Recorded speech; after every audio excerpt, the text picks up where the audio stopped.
तो कहानी की शुरुआत ये बताते हुए होती है कि कैसे 1789 में फ्रांसीसी क्रांति हुई, कैसे फ्रांस के लास्ट किंग लुइस के साथ उसके सारे सपोर्टर्स को मौत के घाट उतार दिया गया। फिर बारी आई फ्रांस की आखिरी क्वीन मैरी एंटोनेट की, जिसे जनता द्वारा बहुत ही बेइज्जती के साथ गिलोटिन नाम की मशीन के पास लाया जाता है और थोड़ी देर में उसका सर काट दिया गया।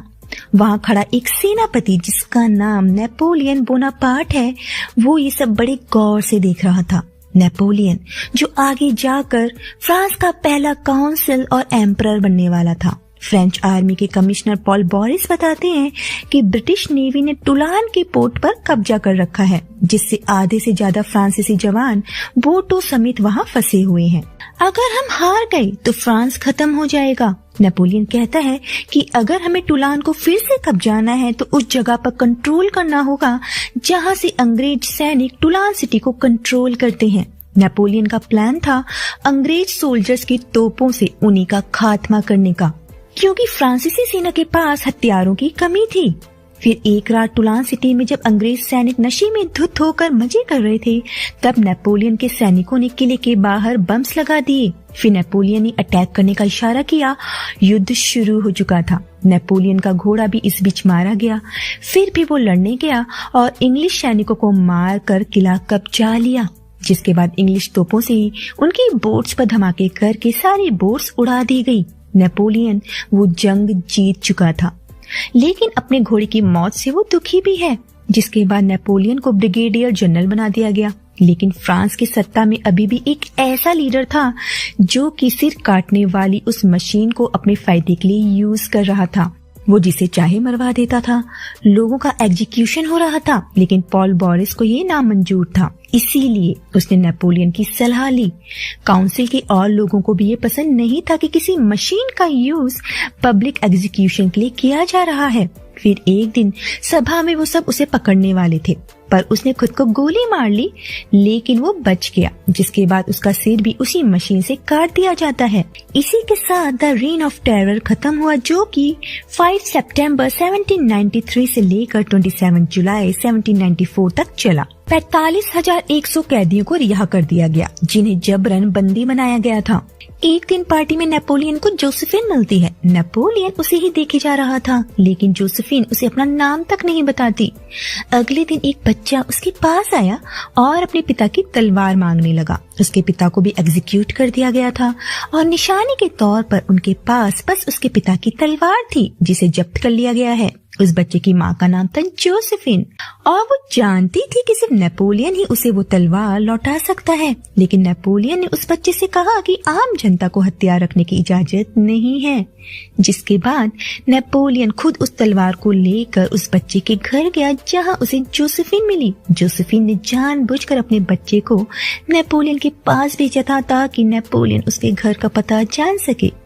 दोनों अक्सर मिलने लगे। जोसेफिन अपनी मेट से कहती कि शायद मुझे नेपोलियन से प्यार हो गया है। जोसेफिन नेपोलियन से कहती है कि उसके पति की कई रखैलें थी और जब उसके पति का सिर काटा जा रहा था, वो सब रखैलें वहां मौजूद थी। जिसके बाद जोसेफिन ने नेपोलियन के सामने अपनी टांगों को खोला और कहा कि वो नीचे देखे।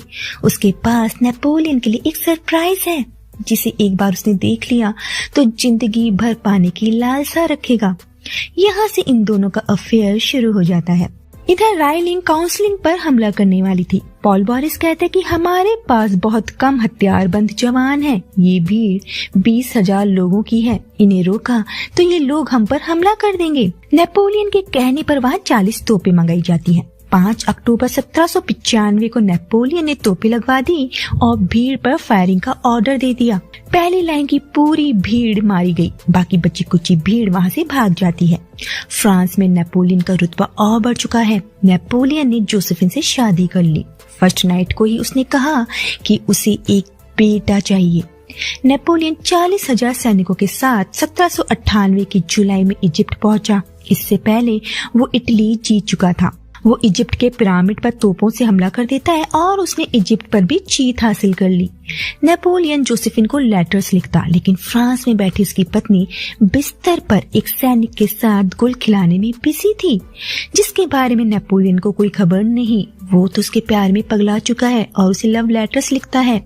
जोसेफिन नेपोलियन के लिखे प्यार भरे लेटर्स का कोई जवाब नहीं देती। एक दिन नेपोलियन का साथी उसे बताता है कि तुम्हारी वाइफ का किसी से अफेयर चल रहा है। नेपोलियन को यकीन नहीं हुआ, लेकिन जब उसका साथी बताता है कि जोसेफिन की मेड उसकी लवर है और उसने लेटर में लिखकर मुझे ये सारी बातें बताई हैं, नेपोलियन वापस फ्रांस आ जाता है। फ्रांस पहुंचते ही उसका जोरदार स्वागत हुआ। जोसेफिन की मेड से उसे पता चला कि वो वापस महल चली गई है। महल पहुंचने से पहले ही नेपोलियन ने जोसेफिन का सामान बाहर फेंकवा दिया। बाद में वो जोसेफिन को कन्फ्रंट करता है, लेकिन जोसेफिन उल्टा उसके अफेयर्स के बारे में पूछने लगी। नेपोलियन शादी से पहले के अपने सारे अफेयर्स के बारे में उसे बता देता है। जोसेफिन उससे माफी मांगती है। दोनों को एक दूसरे की लत लग चुकी थी, दोनों एक दूसरे के बिना नहीं रह सकती। उधर फ्रांसीसी काउंसिल, जिन्हें सिटीजन कहा जाता है, वो नेपोलियन से इजिप्ट की जंग बीच में छोड़कर आने का कारण पूछते हैं, लेकिन नेपोलियन उल्टा उन लोगों से कहता है कि मेरे जाने के बाद फ्रांस बैंकरप्ट की हालत तक पहुंच चुका है। उनमें से एक सिटीजन जिसका नाम सीएस है, वो अकेले में नेपोलियन से मीटिंग करता है और उसे अपने साथ मिलकर करप्ट काउंसिल को हटाने और पावर अपने हाथ में लेने की बात कहता है, जिसमें सत्ता की बागडोर 3 काउंसिल्स के हाथ में आ जाएगी, जिनमें से एक नेपोलियन भी होगा।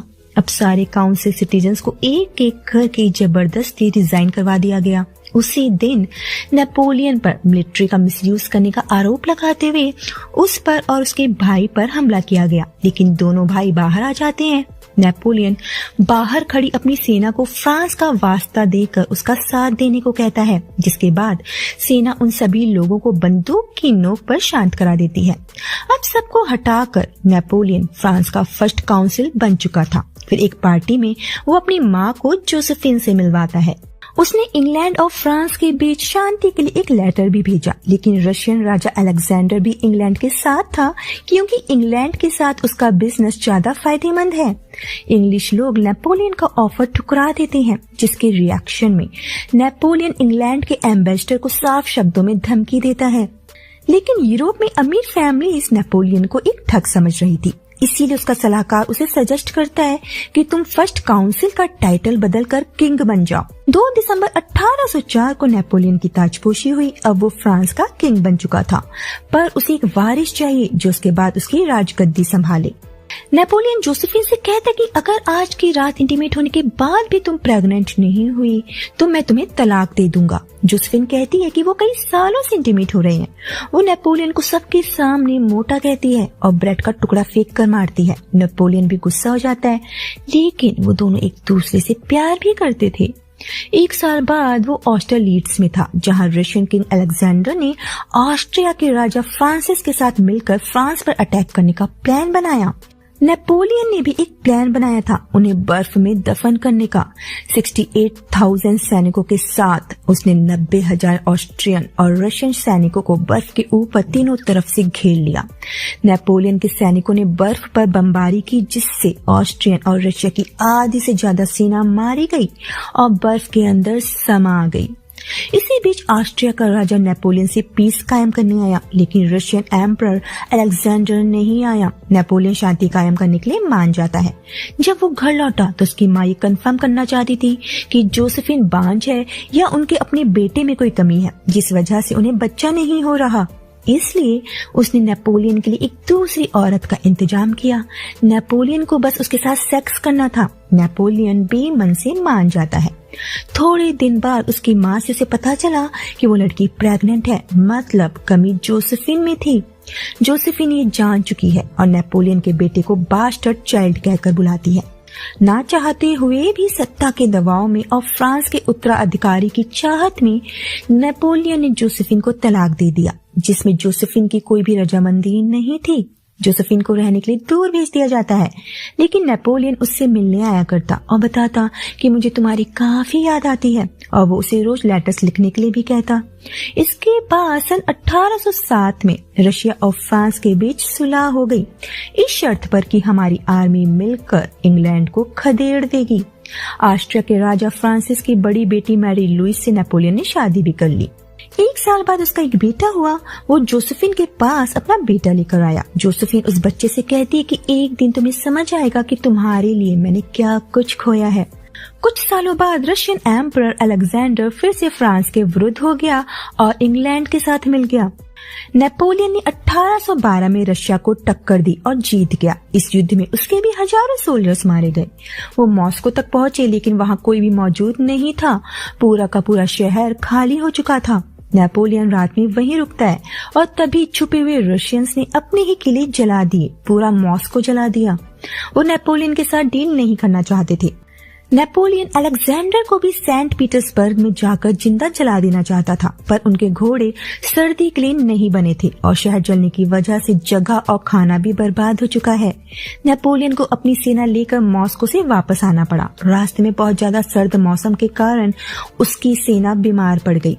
5 लाख सैनिकों में से केवल 40,000 सैनिक ही बचकर फ्रांस वापस आ पाए। नेपोलियन को फ्रांस से निष्कासित कर दिया गया और एल्बन नाम के आइलैंड पर भेज दिया गया। वो अब फ्रांस को लीड नहीं करेगा।